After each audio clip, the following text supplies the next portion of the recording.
Hi friends, పెసరపప్పుతో చింత చిగురు పప్పు ఎలా తయారు చేసుకోవాలో చూపిస్తాను. ప్యాన్ పెట్టి అందులో ఆయిల్ వేసుకోవాలి. ఆయిల్ వేడిన తర్వాత ఆవాలు జీలకర్ర వేసుకోవాలి. అవి వేగిన తర్వాత పచ్చిమిర్చి వేసుకోవాలి. ఆ తర్వాత కట్ చేసి పెట్టుకున్న ఉల్లిపాయ ముక్కల్ని వేసుకోవాలి. 1 స్పూన్ పసుపు వేసుకోవాలి. ఉల్లిపాయ ముక్కలు గోల్డ్ కలర్ వచ్చేలా ఉడికించుకోవాలి. ఆ తర్వాత దంచి పెట్టుకున్న వెల్లుల్లి పేస్ట్ వేసుకొని ఒకసారి కలుపుకోవాలి.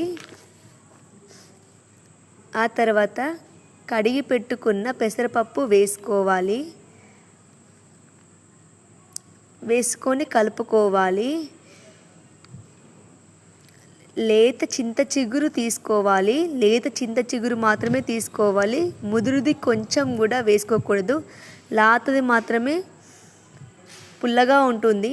లేతది మాత్రమే చింత చిగురు తీసుకోవాలి. లేత చింత చిగురు వేసుకొని 1 నిమిషం మూత పెట్టి ఫ్రై చేసుకోవాలి.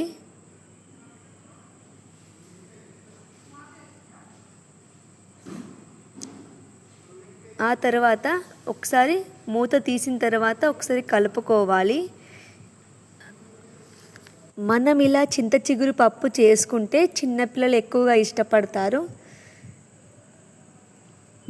ఇలా చేసుకుంటే చింత చిగురు పప్పు వేడివేడి అన్నంలోకి చాలా బాగుంటుంది. మళ్ళీ ఒక 5 నిమిషాలు నేను ఫ్రై చేసుకున్నాను. ఆ తర్వాత 1 గ్లాస్ వాటర్ పోసాను. ఆ తర్వాత మళ్ళీ ½ గ్లాస్ వాటర్ తీసుకున్నాను. ½ గ్లాస్ వాటర్ పోసాను. ఆ తర్వాత దానికి సరిపడినంత ఉప్పు వేసాను. ఉప్పు వేసి మొత్తం కలిసేలా కలుపుకున్నాను.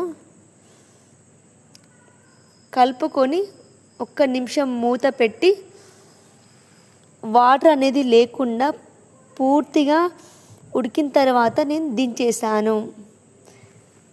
Thank you. ప్లీజ్ సబ్స్క్రైబ్ చేసుకోండి ఫ్రెండ్స్.